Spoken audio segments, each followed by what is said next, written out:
Ping, ping, ping, ping, ping. Järjekordne esmaspäev, hästi tore on teid näha kõiki. Tere tulemast Kifecasti ja meil on täna külas meie hea naaber Enn Põhjala Parel. Tere! Tervist! Tere! Tere! Tere! Aitäh tulemast ja kas me võime esimesed lõunajoogid lahti teha? Jumala eest, kell on juba üle keskpäeva, nii et üle ma arvan, keskpäeva, nii et tundub võib. nagu üks pilgeaeg küll. Kas on pilgu või pilki? Pilki ikka. Mis on pilki? Kui terve Eesti maailm räägib pilgu ja pilged olla natuke erinev või? Ei vaata, Pilki nimi on tegelikult tulnud meie peapruulmeistri järgi, kelle nimi on Christopher Pilkington. Pilkington on tema perekonnanimi ja teda hüütakse Pilkiks. Nii et see on tema järgi nime saanud, aga loomulikult on siin ka viide Pilsnerile. Kuna tegemist on Pilsneriga, siis tundus see hea nimi ja Chris lahkelt lubas siis meil kasutada seda tema hüüdnime õlle nimena. Okay. Ta on raiunud nüüd enda nime sellesse õllesse ja kuna see on tema nimeline õlu, siis ta pidi olema piisavalt hea selleks, et sellist nime kanda ja see on meie kõige pikema tootearendusprotsessi tulemus senini, nii et me arendasime seda õlut umbes pool aastat ja valasime 10 000 liitreid kanalisse, nii et siin Noblessneri kanalisatsioonis voolas õlut päris uhkesti sellel ajal, kui me seda pruulisime, aga lõpuks sai hea. Väga lahe. Aga tšin-tšin. Jah, tervist. Tervist. Palju keskmiselt siukse õlle väljatöötamisprotsess aega võtab? See oleneb. Pilkil oli ta 6 kuud. Ja, Pilkiga läks meil pool aastat, aga ütleme, meil on mõned sellised õlled sellistes stiilides, kus me ennast väga kindlalt tunneme, näiteks Balti Porter, mis põhimõtteliselt idee tuleb, teeme esimese pruuli ja kohe on okei. Nii et on ka selliseid juhtumeid, aga tavaliselt ikka mingi proovipruul ja prototüüp ja sellised asjad tuleb läbi teha, nii et kuu-paar ikkagi tavaolukorras läheb. Sellega läks lihtsalt kauem, kuna Pilsner on väga keeruline stiil, mida pruulida, et ta on nii puhas ja seal on väga keeruline mingeid kõrvalmaitseid või soovimatuid maitseid peita, eks ole, ja selle tõttu Pilsner on mõnes mõttes nagu pruulmeistri selline tasemetöö. Okay. Kui ta pruulib Pilsneri, siis ta oskab pruulida. Oleme täiesti alguses kohe niimoodi sukeldunud sisse. Tegelikult, mida tahaks eelkõige küsida, et mis su elu oli enne Põhjalad? What was before the beer? Mida sa õppisid? Millega sa tegelesid? Tegelikult, kui nüüd nagu ajas hästi palju tagasi minna, siis õlu on minuga käinud üsna varasest noorusest peale kaasas. Et ma olen olnud õllesõber terve oma enam-vähem teadliku elu. Võib-olla alustasin sellega isegi natuke varem, kui oleks pidanud, eks ole. Aga 3 liitrises. No jah, sai ikka käidud Sakust toomas kanistriga õlut kusagil, millal see siis oli 80-ndatel veel, et siis, kui see oli veel hea elu, on ju? No, nii ja naa, ütleme. Mind huvitaks, kusjuures ma olen mitu korda mõelnud, et võiks kusagilt ujuda ajamasinast välja mõned vanad pudelid, mis on pärit, ma ei tea, 85. aastast kuldne oder, eks ole, et proovida, mis maitsega see tegelikult oli. Aga kas ajapikku ei muuda maitset või? Ei, selles mõttes, et kui kellelgi... Teoreetiline ajamasin. Just, see on teoreetiline ajamasin, et kui kellelgi on kusagil keldris 85. aasta kuldne oder, siis see kindlasti juua ei kõlba, et selles mõttes, selles võib raudkindel olla. Aga jah, et kuidagi see nagu õlle huvi on kogu aeg minuga kaasas käinud ja nii, et esialgu oli see siis tarbija huvi, aga see huvi läks järjest teadlikumaks, ma hakkasin valima, eks ole, mida ma ostan, huvi tundma erinevate õllestiilide vastu, lugema õlle kohta, lõpuks ka ise valmistama, nii et enne Põhjalat õlu oli kogu aeg minuga kaasas, aga mitte siis tööalaselt, et... Mida sa tööalaselt tegid?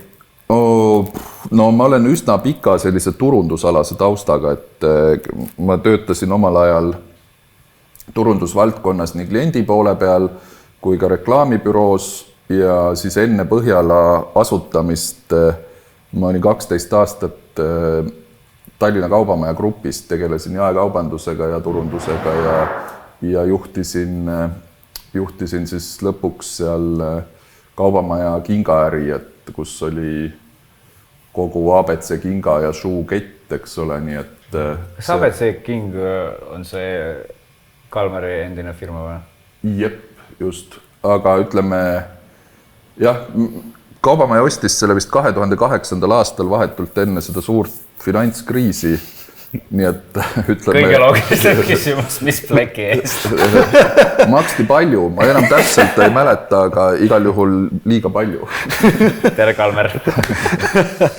Nii et jah, et seal oli Kalmer ja üks Soome härrasmees ka, kelle nimi mul kohe meelde ei tule, aga jah, need sai ostetud ja see oli mu siis nii-öelda viimane töölõik Kaubamajas, aga ma tegin väga erinevaid asju seal 12 aastat, nii et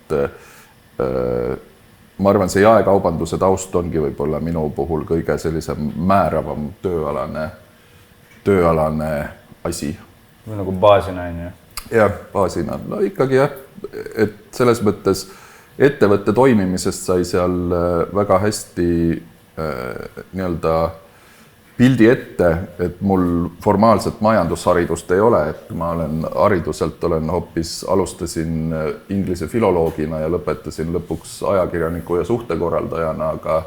Ja, kas see on ikkagi seotud kuidagi? No mõne võrra, eks ole, aga nii-öelda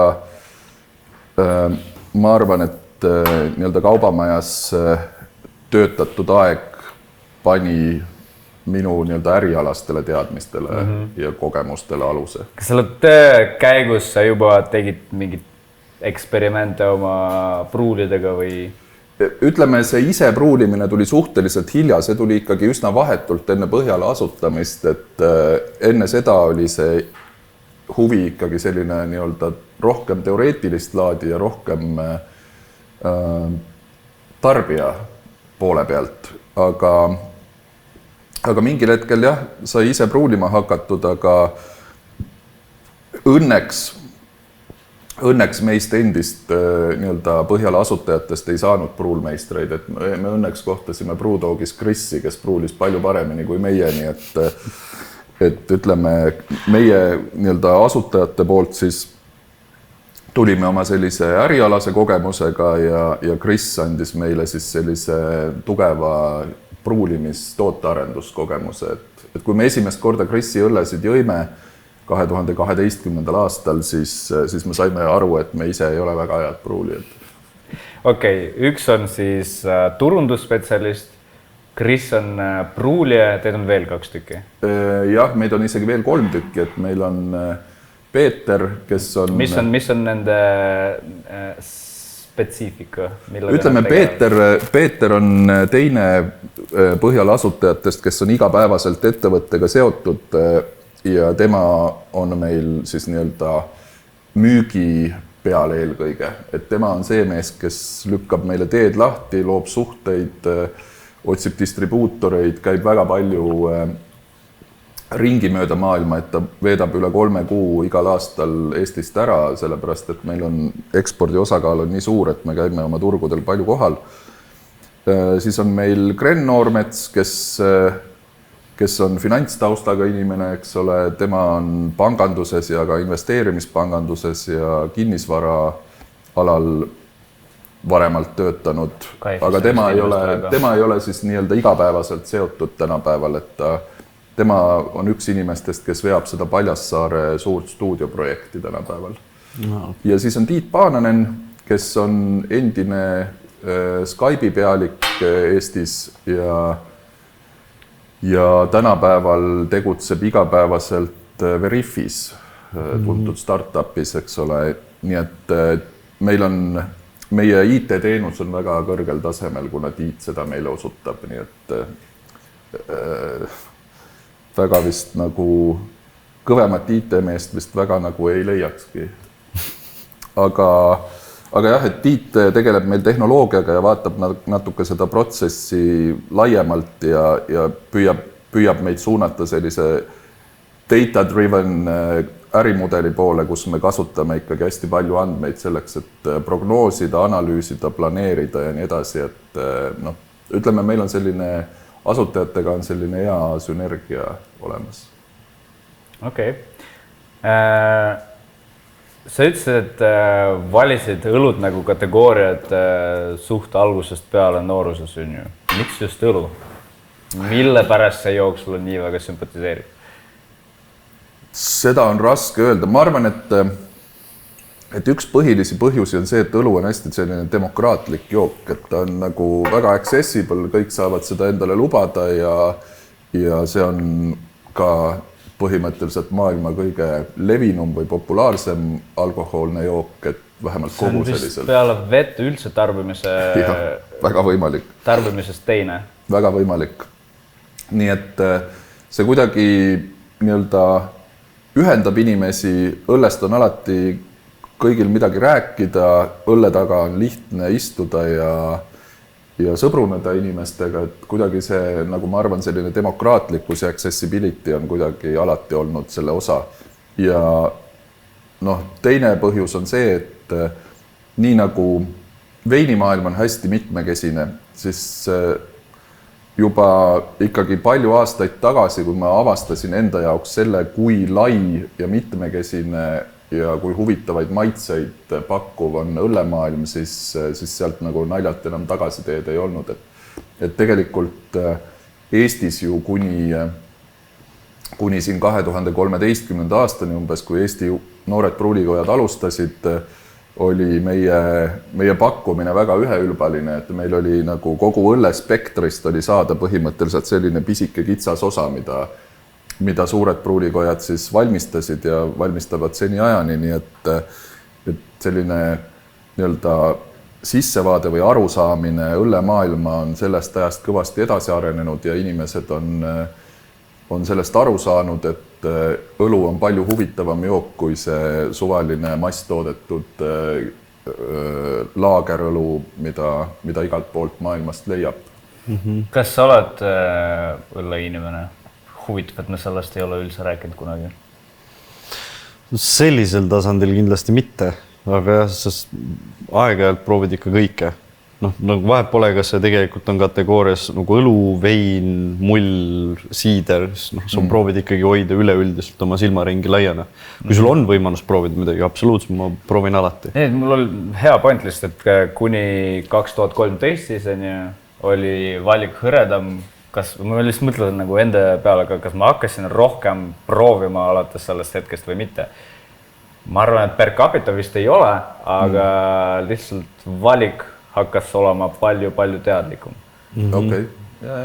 No ma arvan, et see ongi oluline, et väike tootmise puhul ongi, mida me alati oleme rõhutanud, on see, et ära osta endale seda 6 pakki, seda suvalist lurri ja kalla seda endale õhtu jooksul sisse. Et võta parem 2 mingit huvitavat õlut ja naudi neid natuke pikemalt, maitsed on tugevamad, sa ei tahagi võib-olla nii palju ja see joodava alkoholi kogus ka niimoodi tegelikult väheneb. Tegelikult Eestis on tore pruulikoda, kes vist kõige esimesena alustas väiketootjatest oma tehasega, on õllenaut ja nende slogan on mahult maitsele, mis on minu arvates iseloomustab väga hästi kogu seda väikepruulimise ideoloogiat, et joo vähem, aga joo paremini.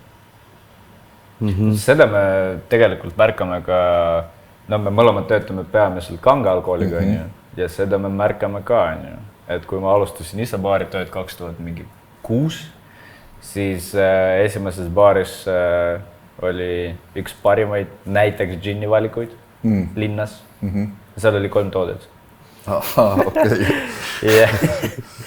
Minu arust oli Gordon's Bombay Beef Eater äkki. Kohvik Moskvas 2006 ja me olime kõik mingi... Aga kokteilid olid põhiliselt vist ka viin mahlaga ja rum koola. Või nende variatsioonid nagu Apple Martini ja kõik. Apple Martini tundub juba päris peen valik. Asi on selles, et me vaikselt tunneme, et kogu see asi hakkab tagasi tulema. Et isegi sellistest projektidest nagu Super Lion, mis on Ryan Chetty ja Wardana Mr. Lioni üks baaridest Londonist on ju. Ei, see oli Amsterdamis. Et nad panid näiteks Cosmopolitani kraani peale ja no seda liigub, sest inimesed on mingi, polegi 10 aastat joonud on ju. Ja päris lahe oli. Okei. Kas vastab tõele, et alustasite oma teekonda justkui nagu mingi Palo Alto kontorgaraažis?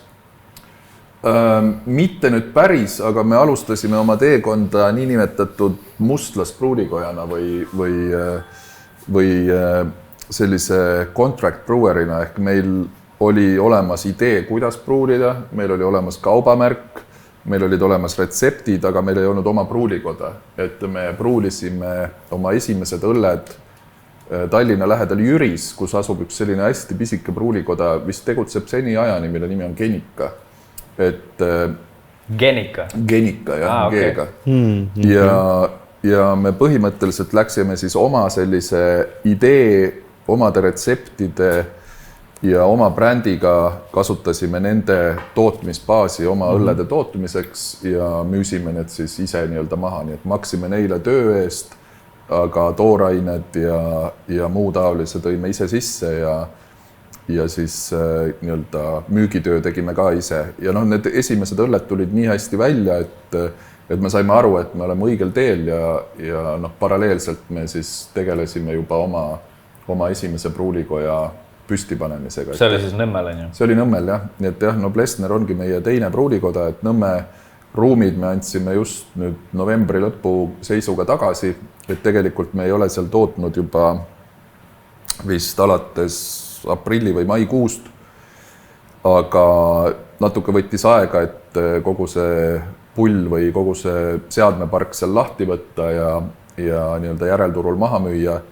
Nii et nüüd me oleme selle Nõmmega täielikult lõpetanud ja kogu meie nii-öelda füüsiline kohalolek ongi siin ainult Noblessneris siis. Te tõite, sealt ei toonud siis mitte midagi nagu kaasa seadmetest või? Me tõime kaasa sealt 5 käärtanki, mis olid siis Nõmmel meie suured tankid, 3-tonnised ja nüüd need on sellised meie pisikesed beebitankid, seal seisavad nende 10-tonniste ees, kuhu me teeme sinna eksperimente, me teeme seal prototüüpe, näiteks praegu on 3 nendest on täidetud erinevate prototüüpidega meie alkoholivabast õllest, mille me järgmine aasta plaanime turule tuua, et jah, need on nüüd selliste katsetuste ja väga eriliste projektide jaoks. Mitmekordselt teil siis nagu suuremaks läks see võimalus toota, kui te sealt Nõmmelt siia ümber kolisite? Sest ma saan aru, et nüüd teil on ju väga mitu nagu suurt tanki. Jah, seda on natuke raske selles mõttes öelda, et see õlle tootumine, see koosneb nagu 2 osast, et seal on kuum pool, kus toodetakse virre ja seal on külm pool, kus siis virdest kääritatakse valmis õlu.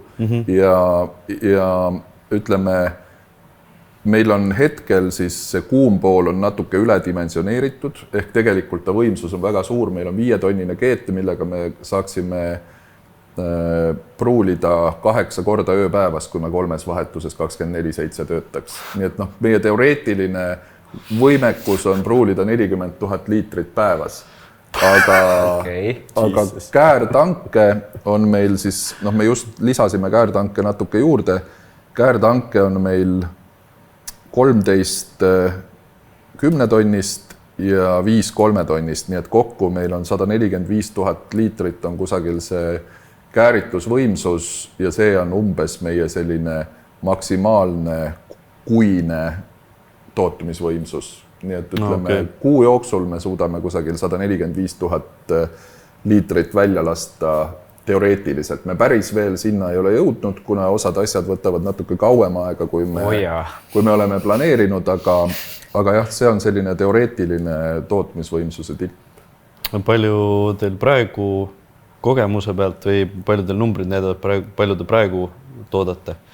Sellel aastal me toodame kusagil 1,1–1,2 miljonit liitrit, et meil oli aasta algus oli aeglane, kuna süsteemid tahtsid nii-öelda sissetöötamist ja me pidime harjuma eelkõige oma uue veega, on ju, et meil Nõmmel tuli vesi otse puurkaevust ja me panime selle täiesti ilma töötlemata õlle sisse, eks ole.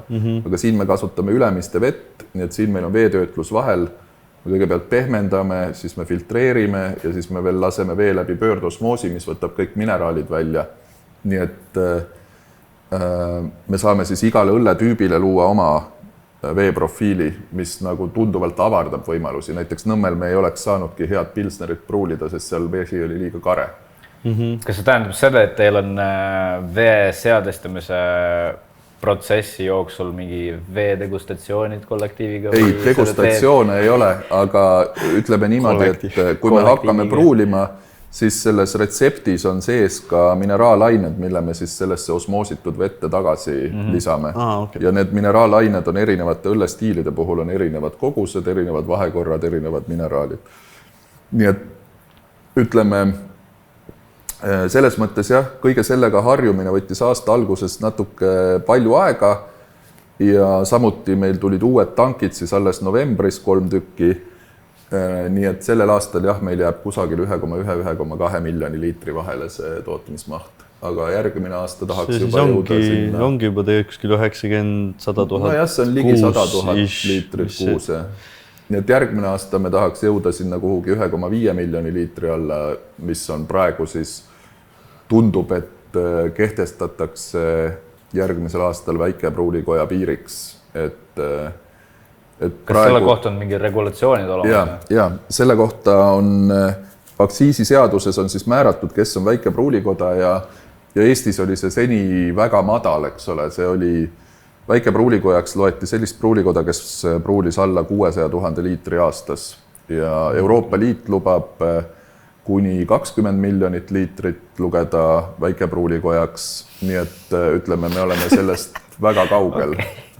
Me oleme sellest väga kaugel, aga ütleme sellise selgitustöö, mitmeaastase selgitustöö tulemusena nüüd järgmisest aastast siis ilmselt tõstetakse, see seadus on nüüd seaduse muudatuse teise lugemise läbinud Riigikogus just eile ja tundub, et siis järgmisest aastast 1,5 miljonit on selleks väike pruulikoja piiriks, nii et me saame tagasi väike pruulikoja. Praegu ta siis ei ole nagu me oleme ametlikult. Suur tootja praegu, me oleme nagu Saku ja A. Le Coq põhimõtteliselt, et kuigi me oleme neist ligi 100 korda väiksemad, eks ole, siis meid käsitletakse võrdselt selliste nagu ütleme, Saku ja A. Le Coq Eestis on umbes 100 miljonit liitrit tootmist, eks ole, aga kui vaadata kunagi näiteks... süvenenud nendesse numbritesse...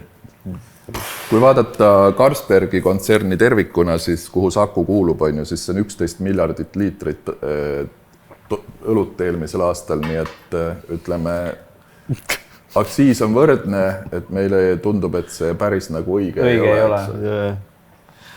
Ehk siis ma saan aru, et ma nägin su näost, kui väga sa ei taha üldse olla selles kõrgemas kategoorias suurtootjate seas. Ei taha, tõesti ei taha, et selles mõttes on üsna selline ebameeldiv olukord, aga me sellel aastal läksime sellest piirist üle ja nüüd me oleme siis siin teisel poolaastal maksnud täie rauaga aktsiisi.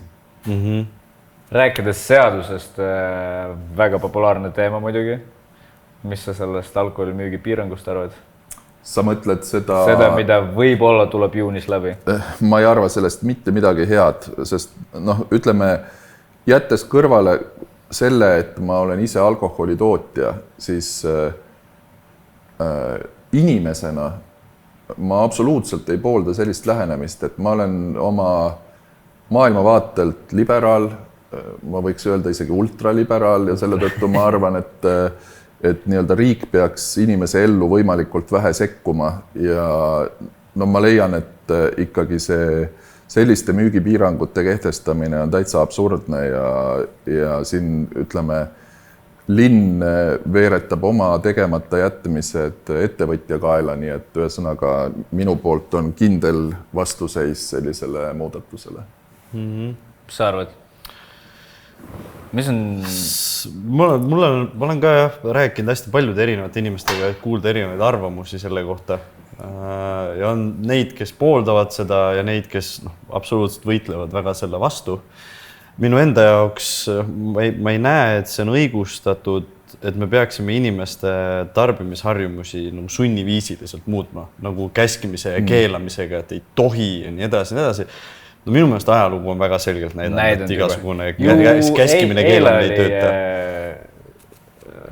Ameerika kuivaseaduse aastapäev. Täpselt. Et see on juba üks hea näide. Ja teine asi, mida ma olen ka hästi palju linna pealt kuulnud ja millest tuli ka tegelikult hästi suur furoor kujunes välja just nagu baaride seas, oli see, et kui ebavõrdselt neid õigusi jagati. Ehk siis just kui nagu baarid kõik peavad ära lõpetama, klubid, aga kasiinod ja hotelli fuajeed ja sadamahooneteks, sinna ei lähe keegi, kui tal ei ole piletit. Kui me räägime just kasiinodest, siis me proovime ühte harjumust inimesest välja saada, aga hakkame automaatselt kujundama talle teist, sest purjus inimene ei mõtle ratsionaalselt. Mõlemad. Seal on odav alkohol ja siis saab mängida ka.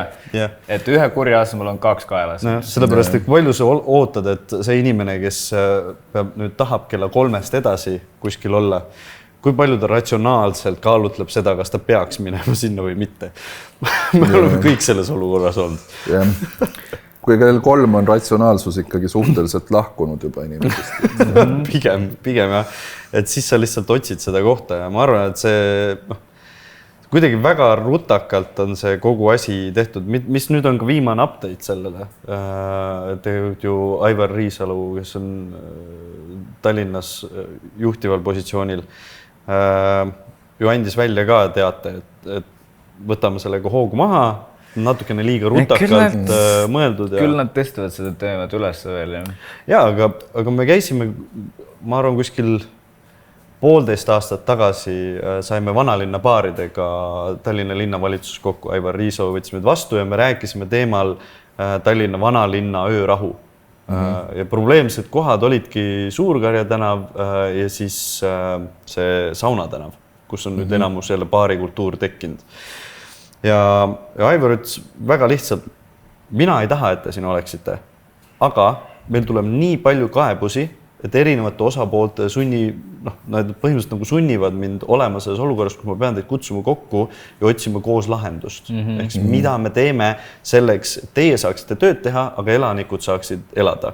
Et me ei saa öelda inimesele, kes on elanud seal korteris 20 aastat, et kui sulle ei meeldi siin elada ja sa oled ikkagi vanalinnas ja siin on nagu lärmi, siis koli ära.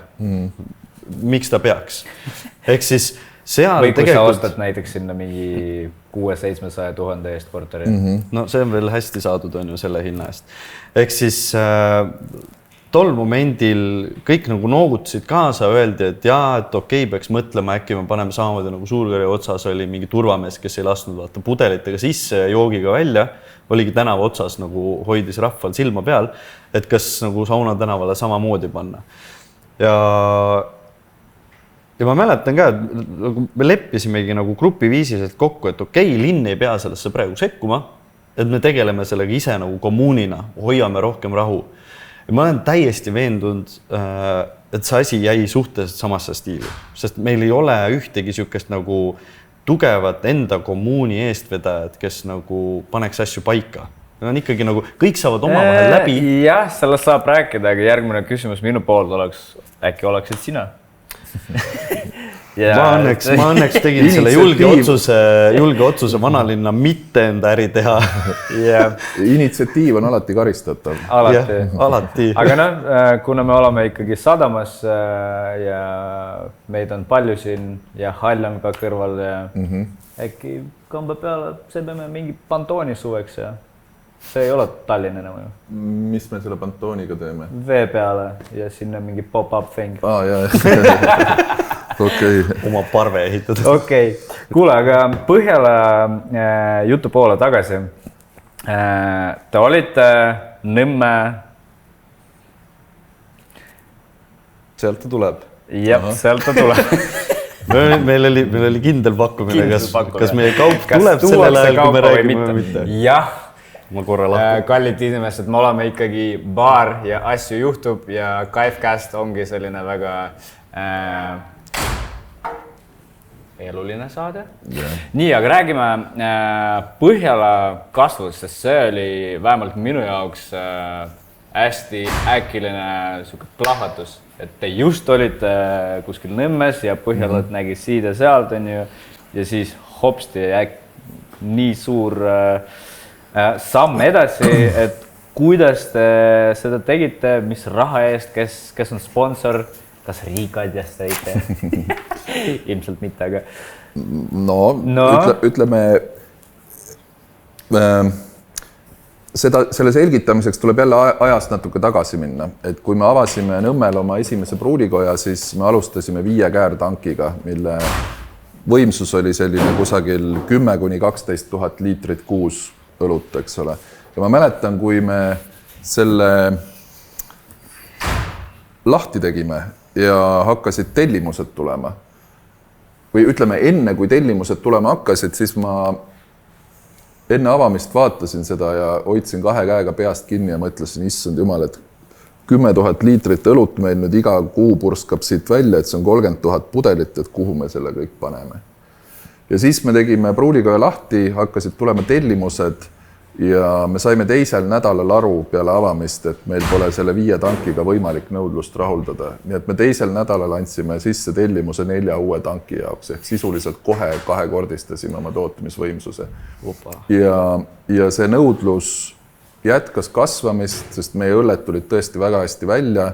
Need võeti ka Eestist väljaspool väga hästi vastu.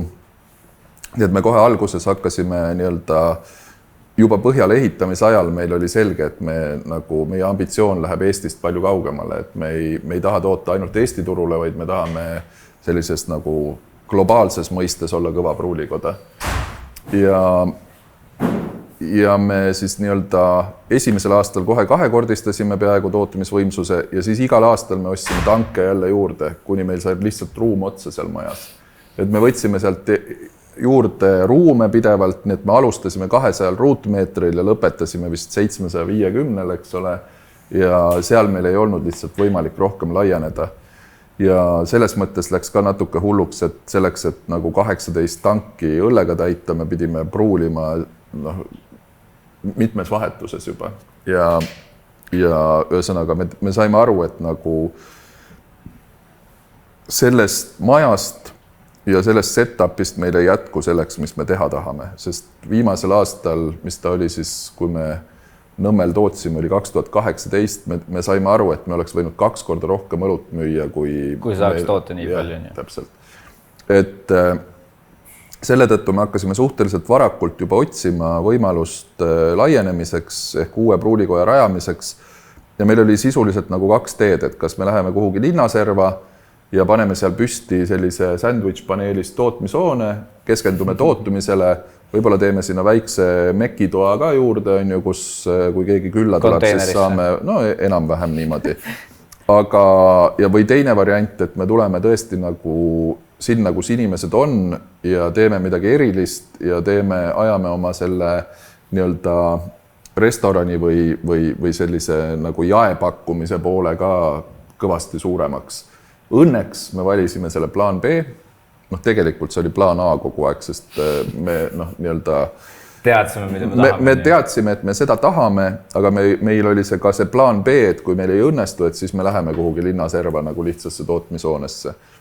Ja me käisime läbi päris palju asukohti Tallinnas, eelkõige Põhja-Tallinnas, nii Telliskivi piirkonnas kui siin Noblessneris ja Telliskivis, kus oleks saanud teha? Telliskivis, vaata see suur maja, kus sees, mille küljes oli kukeke vanasti, et seal on selline terve suur hall taga, see oli üks variant, aga ütleme, õnneks me ei valinud seda, sest see oleks meile kohe väikseks jäänud uuesti. Tegelikult me saime sellest aru ka.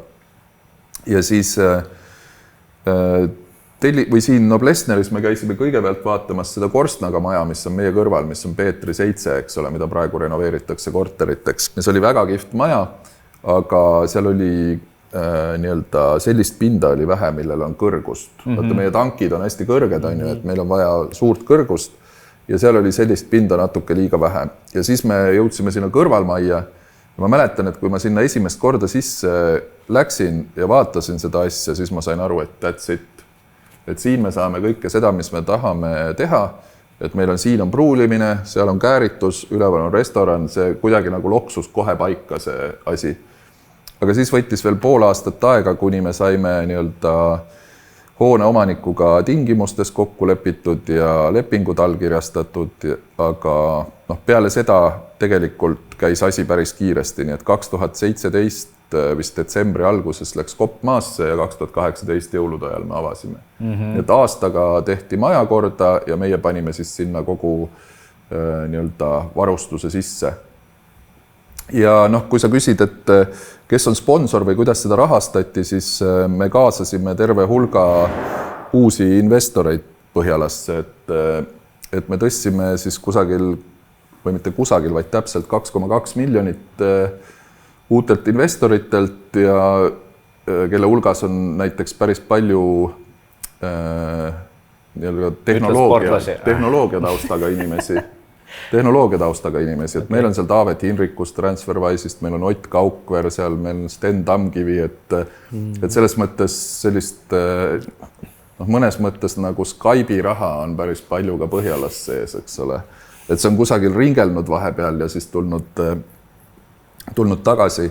Nii et meil on väga mõnus ja tugev punt investoreid, kellega me saame väga hästi läbi, nad on ettevõttega väga hästi rahul, eks ole, ja nende abiga siis me saime kokku omakapitali osa ja ülejäänu finantseeris siis pank, et LHV Pank on samuti meisse algusest peale väga tugevalt uskunud ja kui me esimest pruulikoda juba ehitasime, siis me saime esimese panga finantseeringu saime sisuliselt ilma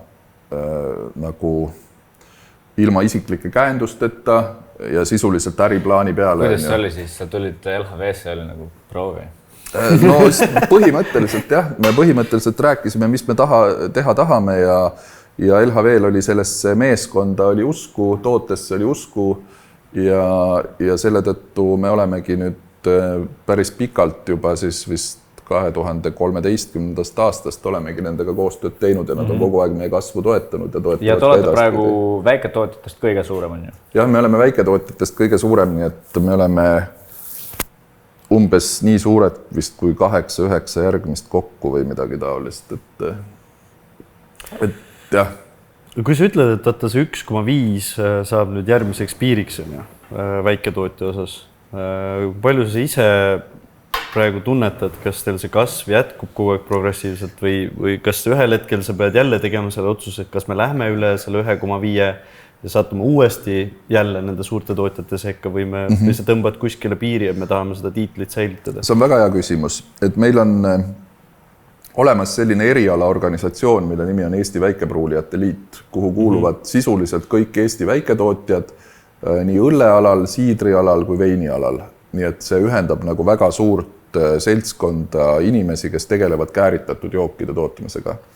Ja Väikepruulijate Liidu põhikiri näeb ette seda, et liitu võib kuuluda ettevõtte, kes on teistest tootjatest sõltumatu, ehk ta ei kuulu mingile suurele kontsernile, et ta on nagu sõltumatu väike ettevõte, iseseisev, ja B, et tema toodangu maht jääb alla 5 miljoni liitri aastast. Nii et me oleme Eestis nii-öelda leidnud, et väiketootjaks võiks lugeda sellist tootjat, kelle käes on, või ütleme, kelle tootmismaht moodustab kusagil 5% suurte tootjate tootmismahust, eks ole, et see oleks nagu mõistlik tase, arvestades sellega, et Euroopa Liit lubab 20 miljonit liitrit, aga Eesti on väiksem, kuigi seda 20 miljonit liitrit kasutatakse ka mitmetes riikides, mis ei ole väga suured. Isegi Luksemburgis, kus on 0,6 miljonit inimest elab, et seal on 20. Seal on 20 miljonit liitrit on väiketootja piiriks. Aga jah, et Eestis tegelikult see piir võiks olla 5 miljoni liitri peal kogu selle 2-aastase protsessi käigus, mis me oleme siis nii-öelda poliitikutele ja ametnikele selgitanud seda, miks seda piiri oleks mõistlik tõsta. Oleme me ka rääkinud sellest 5 miljoni liitri piirist, et see ei pea olema 50% aktsiisisoodustust, vaid mingi väiksem protsent, näiteks 30%. Nii et järgmise aasta Väikepruulijate Liidu üheks selliseks tegevussuunaks või ülesandeks ongi siis jõuda sinnani, et see piir tõstetaks lõpuks ära selle 5 miljoni liitrini, mida väikepruulijad ise peavad väikepruulimise piiriks, aga et siis selle 1,5 ja 5 miljoni vahel oleks see soodustus väiksem lihtsalt. Okay. Nii et ütleme, see on lõppeesmärk. Okei. Minul on veel üks küsimus, mille peale ma täna mõtlesin ka, kui ma sõitsin siia. On see, et ühel hetkel ma tean, et üks väike pruulikoda vahetas kõik oma pudeliõlled purgi vastu. Ma olen kuulnud hästi palju erinevaid teooriaid. Ma tahaks teada, et kas sinul on mingisugune arusaam, et miks see vahetus toimus ja miks see hea on? Väga selge arusaam on, ma etteruttavalt ütlen, et ka Põhjala järgmise aasta suurim investeerimisprojekt on seotud purgi tootmise alustamisega. Et meil on see plaanis, me praegu valmistame seda projekti ette, võtame pakkumisi, vaatame, kuidas me seda finantseerime. Ja ma tahaks öelda, et purk on tulevik, aga ma pean ütlema, et purk on juba olevik. Tegelikult purk on õlle jaoks oluliselt parem kui pudel. Seda kahel põhilisel põhjusel, et ei lase valgust läbi. Täpselt, üks on valgus ja teine asi on see, et kroonkorgi vahelt ikkagi nagu pääseb sinna hapniku sisse imitsema, mis nii-öelda õlle... Mis ei tee 85. aasta õllest head joogi. Just, et purgis on õlu tunduvalt paremini kaitstud, ta säilib pikemini, seda on parem transportida, sellepärast et ütleme, 1 tonn purki mahutab 930 liitrit õlut, aga 1 tonn klaaspudelit mahutab ainult 600 liitrit õlut, eks ole, et seal on see efektiivsus on palju suurem ja see on keskkonnasõbralikum, sest palju suurem osa purgist taaskasutatakse kui klaasist. Nii et see on igatepidi parem, see on õllele parem, see on keskkonnale parem, see on transpordi mõttes parem, nii et... Purgist ei ole mugav juua ju. Täpselt, aga pudelist ka ei tohi juua sellist õlut, sa vala välja see õlu. Selles mõttes ei ole... Selle lause me jätan meelde. Selles mõttes ei ole vahet, kas ta on purgis või pudelis, ikka see tuleb välja valada. Kui sa jood seda pudelist sellist õlut, siis sa kaotad nagu olulise osa sellest, mis pruulmeister on sinna sisse pannud, sest sul kõik aroom jääb kinni sinna. Ja, mitte ainult õllega, et mind alati üllatab, kuidas sa oled kuskil X kokteilibaaris on ja siis näed, kuidas joogi serveeritakse kõrraga, mis on oma ette teema on ju, aga see kõrs on mingi nii pikk ja sa oled poole meetri kaugusel oma joogist. Ja. Aga see, kui mingid inimesed tulevad välja selle väitega, et purk erinevalt klaasist annab mingisuguse kõrvalmaitse. Ma tean, et kunagi vist oli mingid siukseid asju, aga vist tänapäeval... Ütleme, see purgitehnoloogia on ka kõvasti muutunud, et tänapäeval on ikkagi purk seestpoolt kaetud sellise väga õhukese kihiga, mis tähendab, et õlu ei puutu metalliga absoluutselt kokku, et seda ma mäletan tõesti, vanasti oli purgist võetud õlu, oli tihti peale sellise metallse maitsega, sellepärast, et see puutus otse metalliga kokku, aga tänapäeval seda enam ei ole. Tehnoloogia on edasi arenenud ja purk on õllele tunduvalt parem, nii et ütleme, kõik heledad, humalased õlled, näiteks IPAd, pilsnerid, need peaks olema purgis. Ja sinna poole on kogu maailm liikumas, suurem osa väiketootjaid ja meil on ka selline plaan, et me jätame pudelisse ainult oma nii-öelda sellised tumedad, kanged õlled, mille jaoks purk on natuke selline imelik pakend ikkagi veel tänapäeval. Eriti just keldriseeria õlled, mis on veel käsitsi vahatatud ka, eks ole, korgid, mis annab muide täiendava kaitse selle eest, et ei jõuaks hapnik õlle sisse, et see on see vahatamise mõte. Proovi purki vahatada. Ma olen näinud vahatatud purki, aga see on väga naljakas ikkagi, et... Aga ma arvan, et see ei ole levinud, nii et võib-olla see oligi nalja pärast tehtud. Kui kange oli kõige kangem õlu, mida te olete pruulinud? Sest ma olen lugenud, et keegi, kas Brewdog või keegi eksperimenteeris seal mingisuguste 65-kraadiliste õlledega? Jah, ütleme, need õlled, mis on ikkagi üle 20% alkoholi, need valdavalt on valmistatud külmdestilleerimise meetodil niimoodi, et pruulitakse õlu valmis, lükatakse sügav külma, eks ole, vesi külmub ära, alkohol ja paks ei külmu ja seda protsessi korratakse mitu korda. Niimoodi saadakse nagu, ma ei tea, 1000 liitrist õllest saadakse lõpuks 100 liitrit sellist väga kanget, kontsentreeritud liköörilaadset toodet, eks ole. Et kõik need kanged õlled on niimoodi valmistatud külmdestilleerimise teel. Minu andmetel kõige kangem õlu, mis on valmistatud kääritamise teel, on umbes 28% alkoholi, et sellest kõrgemale nagu pärm praktiliselt ei suuda minna ja see on ka mingite eripärmide, ühesõnaga, ma täpselt seda metoodikat ei tea, aga ma mäletan kusagil sellist numbrit, et 28% alkoholi. Kõige kangem õlu, mis meie oleme pruulinud, on 17,5%, et see on pruulitud siis tavalise käärituse teel ja me laagerdasime seda veel 2 aastat tammevaatides, nii et aasta oli Sherryvaadis ja aasta oli Bourbonivaadis veel. Me nägime, et Proto võttis juba vaate endale, on ju? Ja osa Protos on natuke meie vaate, et meil on neid tegelikult kogu aeg saada, et me laagerdame palju vaatides õlut ja meil jääb neid kogu aeg üle. Me peaksime enne kui koostöös mingisuguse Boilermaker teemad arendama. Õlu ja viski. Ma ei tea, kui tihti sa oled näinud kuskil, sa reisid ka hästi palju, et viimasel ajal läänemaailmas, lääneriikides Boilermaker on taas tulnud, on ju. Ma ei tea, mis on Boilermaker. Boilermaker on selline serveerimine, kus õlle kõrvale sul on shot viskid ja see viski on põhimõtteliselt õllega kokku sobitatud, on ju. Okei. Ja sa sipid oma viskid rahulikult ja jood õlut peale ja see on siis enne kuiva seadust Ameerika töömehed siis nautisid oma jooke peale tööd just niimoodi. Piva без виски, деньги на ветер, see on по-любому. Okei. Ma ise ei ole seda väga harrastanud, et minu kogemuste põhjal nagu kange alkoholi, eriti šottidena ja õlle miksimine, et see lõpeb nagu kurvalt. See on vist enamus inimeste kogemus, ma kujutan ette. Vaata, asi on selles, et kui me juba hakkasime rääkima kangetest õlledest, vahest sa proovid mingit porteri, mis on ilmselt 8 või 10 pluss isegi. Ma teen 2-3 lonksu ja juba tunnen, et wow, mis see oli? Kuidas on 17,5 mingi 28, kui ta on veel veits kääritatud ja mull sees?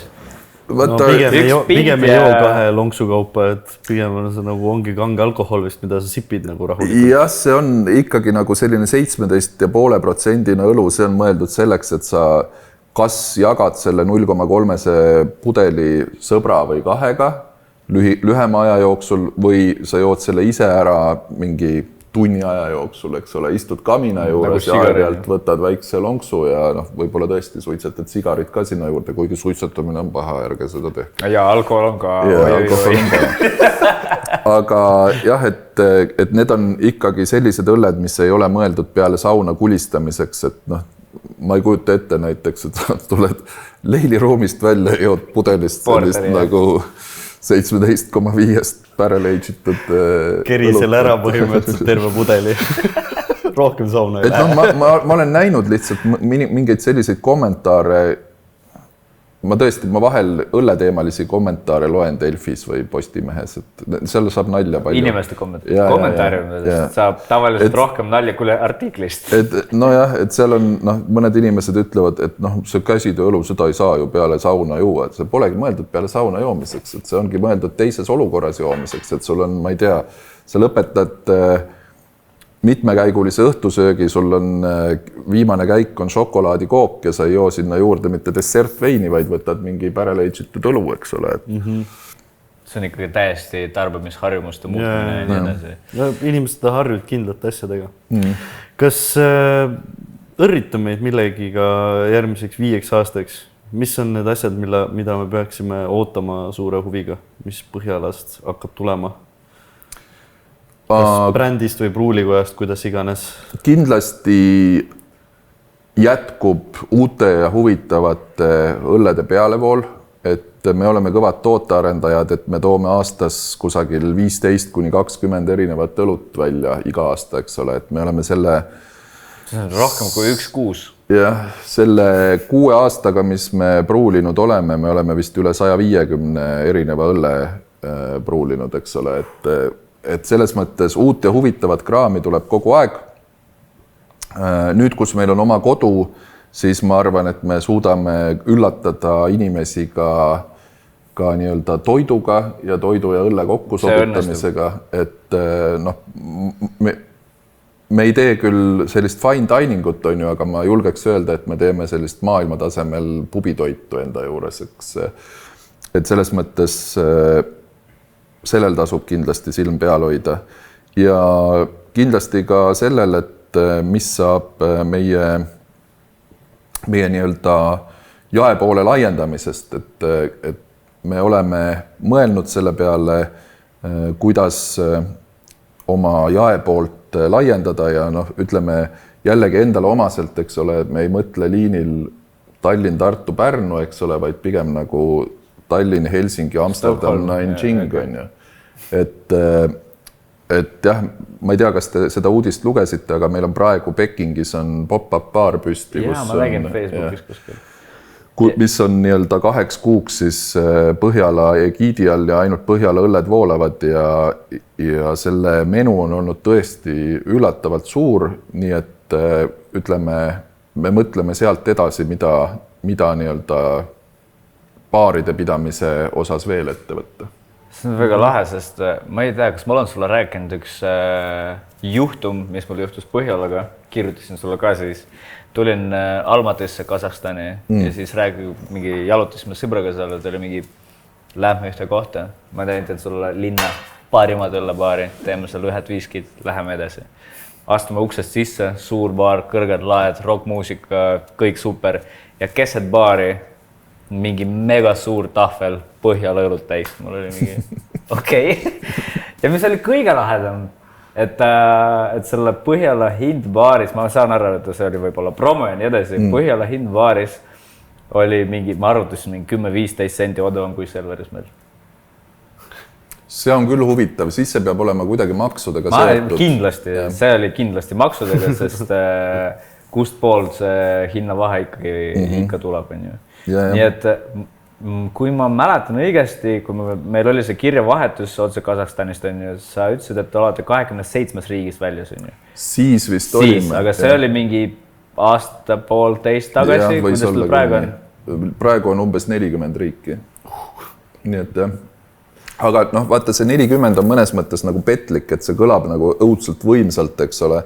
Aga seal on selliseid riike... Transpordikulu ja nii edasi. Ei, mitte seda, aga seal on selliseid riike, kes tellivad vähe korraga, nad tellivad harva, et me oleme seal kusagil mingis friigi kohtades olemas, eks ole, et meil on nii-öelda lipp on püstikaardi peal, aga see mingi tõsiselt võetav turg ei ole, on ju, aga meil on kusagil umbes 10 sellist turgu, mis annavad meile väga suure osa käibest, et nendega me tegeleme hästi põhjalikult ja süvendatult, et meie suurim turg on Prantsusmaa.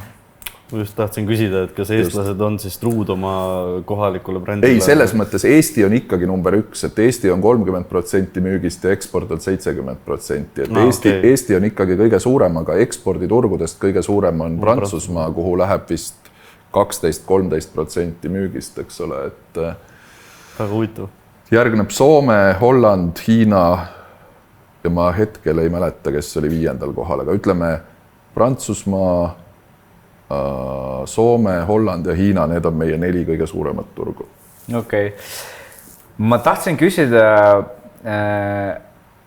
kui me räägime sinust nagu tarbijast, sa lähed nädalavahetusel välja, ütleme. Ja milline baar see peaks olema või milline õllebaar see peaks olema? Kus sa ise käid? Jätame siis meie baarid ära. Ei, vaata, sa tead väga hästi, et ma olin nagu suur dissidendisõber, et seal ma käisin palju, see oli minu nagu kokteilibaaride nii-öelda top, et seal mulle alati meeldis ja seal ma alati käisin. Aga mis puudutab õllebaari, siis kui ma Tallinnas välja lähen, hästi raske on ja mitte enda selles mõttes, vaata jah, tegelikult ma ei käi Tallinnas väga palju ikkagi nagu õllebaarides enam, sellepärast et ma töötan baari tagaruumis on ju ja ma ei saa koju minna ilma, et ma läheksin läbi baari. Nii et selles mõttes mul on õllebaaridest... Uks on all ikkagi. No ei, selles mõttes ma astun kontori uksest välja ja ma satun baari. Yeah. Ma ei saa nagu, ma ei saa minna otse kontorist autosse, ma pean läbi baari minema. Sunniviisi. See kõlab nii lihtsalt nagu, ei taha, aga ma pean. No see on niimoodi, et seal on alati... füüsiliselt väljuda. Seal on alati keegi, kes tšau, siis lähed istud jälle, võtad ühe õlle, räägid juttu, keegi tahab näha pruulikoda, keda sa pole ammu näinud, siis jälle teine õlu, siis jääb juba auto sinna parklasse, eks ole, et selle tõttu mul on, ma nagu Tallinnas ikkagi õllebaaris väga palju enam ei ole käinud, aga Tallinnas on väga kihvt õllebaar. Nimesid nimetamata, aga et kellelegi mitte liiga teha, aga ütleme, Tallinn on, õllesõbrale on väga hea linn ja sellest on saadud aru juba ka Eestist kaugemal, et tegelikult nii-öelda need review'd, mis on Tallinnast ilmunud alles hiljuti, ma ei mäleta, mis väljaanne see oli, kes reastas, või need ei olnud vist reastatud, aga kes nii-öelda kirjutas artikli 10 parimat linna Euroopas õlle jaoks ja Tallinn oli nende hulgas. Et selles mõttes Tallinna õllekultuur on väga tugev, väga heal põhjal, siin on palju kohalikke fänne, siia tullakse ka kaugemalt selle õllekultuuri pärast. Põhjalassegi on tulnud inimesi kusagilt Jaapanist, Hollandist, Šveitsist, kes ütlevad, et ma tulin Eestisse selleks, et tulla Põhjalasse. Kaart ka olemas on ju. Jah. Et ma tulin Eestisse selleks, et tulla Põhjalasse, aga siis ma juba tegin selle tripi natuke pikemaks ja käin mujal ka, eks ole. Et õlleturism on täiesti reaalne asi ja ma usun, et Tallinn on koht, mis kindlasti võiks selles osas nagu maailmas laineid lüüa. Ja, kui keegi ei segaks erinevate piirangutega. Ja. Kui Bocuse d'Or tuleb Tallinnas. Ja, täpselt. Mitu artiklit nagu underground kultuurist on tulnud, et Tallinn, et ööelu on selline ja nii edasi ja hall meie kallid naabrid jällegi ja nii edasi. Nagu Kassala kirjutas hiljuti Faces, et millegi pärast käis hall Berliinis, mitte mingisugune X koht, mis on mingi kahene kinni.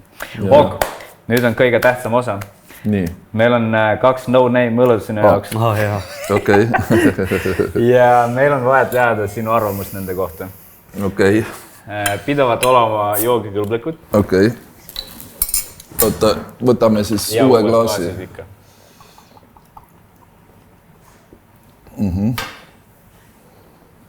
Ma saan aru, nüüd on see hetk, kus mina joon ja kõik vaatavad, et mis nägu ma teen ja mis ma arvan. Väga vastutusrikas ülesanne. On jah. Kui palju sina reaalselt pruulimisse kaasa lööd? Kas sa oled igapäevasel juures ikkagi või sa usaldad? Ei, selles mõttes, et selles uues pruulikojas ma enam ei oska pruulida, sellepärast, et see on nii kõrgelt automatiseeritud ja digitaliseeritud, et ütleme, see pruulimine käib ikkagi väga paljuski juba arvuti taga. Nii et ütleme, siin ma ei ole pruulimist endale selgeks teinud, aga ma olen endale lubanud, et kui mul aega tekib, siis ma teen ikkagi seda. Seda me lubame üksteisele ka kogu aeg. Kui meil natuke aega tekib, mitte esmaspäeval ja mitte pühapäeval, siis lähme võtame ühed Prenzlauerbergid ja sööme kanatiibu. Kanatiibu, jah. 4. nädalad räägime seda. See tundub olevat miski IPA või Pale Ale. Ma tunnen, et siin on üsna mõrkes lõpp on, eks ole. Aga ta on hästi nagu sellise, kuidas ma ütlen, sellise natuke kodupruuli olemusega. Mulle tundub, et see on pigem nagu kodus pruulitud kui mingis pruulikojas. Et siin on sellist nii-öelda pärmi sellist aroomi üsna palju järel, seda ei ole kuivumaldatud ilmselt. See tugev mõrkjus, see tuleb humalast? See on humal, jah.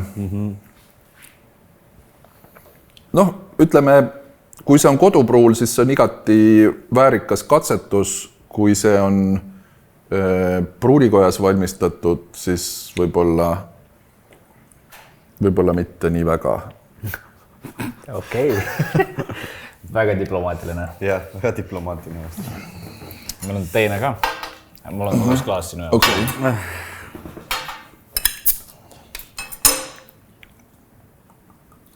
See on nüüd tumedam. See on midagi tumedamat, jah.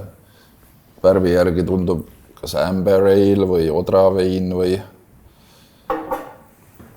Ühesõnaga, ma ootan, et see oleks, kuidas see eesti keeles on, inglise keeles on malt forward, ehk et nii-öelda linnased oleks esiplaanis pigem kui humalad. Et kui see eelmine õlu oli pigem nii-öelda mängitud välja humalate peale, siis ma eeldan, et see on rohkem linnaste peale, vähemalt selle värvi järgi otsustades. Ära oodata, mida enne ütleb. Lõhn on kergelt hapuka noodiga. Hästi õrn, aga hästi kuidagi spetsiifiline lõhn. Wow, okei. Nagu kaalikas. See on selgelt linnaseline õlu. Ta on minu maitse jaoks natuke võib-olla magusapoolne. Tugevalt kaljalik. Ma ei tea, mis see alkoholiprotsent võib siin olla, aga ta tundub mulle üsna madala alkoholiprotsendiga ja keha on suhteliselt kerge. Natuke ongi siuke nagu kaljalaadne. Ja, mingi protsent seal vist sees. Aga siin on ikkagi nagu mingi tuntav hapu nüanss juures, mis võib tuleneda sellest, et siin on kasutatud mingeid marju või mingit muud taolist lisandit, mis annab talle hapusust või siis on midagi või siis on mingi bakter siin sees. Yes. Ei, mitte selline bakter, mis sind haigeks teeb, aga ütleme piimhappebakter näiteks. Okei. Kas sa avad ka nagu kaarte, et mis need on? Või? Absoluutselt. Nii. Siis, kui me lülitame kaamerad välja. Okei. Ja. Suur tänu, et leidsid aega üle tee tulla. Aitäh kutsumast, ei olnud pikk tee. Ma arvan, et meie külalistele ka kindlasti, et kes ei ole veel käinud Põhjala pruulikoja juures ja teie restoranis, siis kindlasti sa ütles, et see menüü on vahetud, kas palun Hanna Banana on alles või? Hanna Banana ei ole selles mõttes alles, et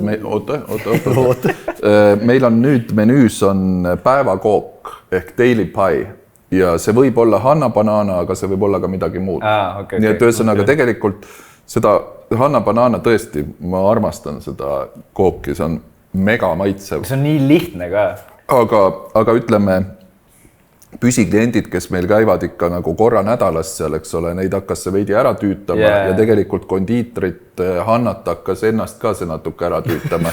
Nii et nüüd ta saab lasta oma fantaasial rohkem lennata, eks ole. Et näiteks sellel nädalal on Hanna Banana asemel on pumpkin pie, mis on nii-öelda jõuluvürtsidega väga sarnane, põhimõtteliselt täpselt samasugune asi, lihtsalt teise täidisega.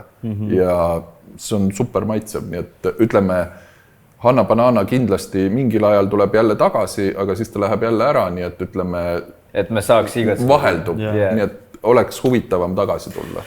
Ja mis minu jaoks kindlasti on hästi oluline, mis peab ära rõhutama, on ka see, et kõik, kes vähegi tahavad hakata ennast kurssi viima käsitulledega, siis teie juures saab ju degusteerida, kas saab degusteerimise alusega või väikeste kogustega tellida ja proovida kõiki ja ära rääkida juttu ja arutada isegi töötajatega. Just, et meil on ikkagi paari leti taga on inimesed, kes õlut teavad, tunnevad, sellest aru saavad ja kui kellelgi on huvi, siis nagu leti ääres istuda ja baarmaniga rääkida on alati soovitav ja tore.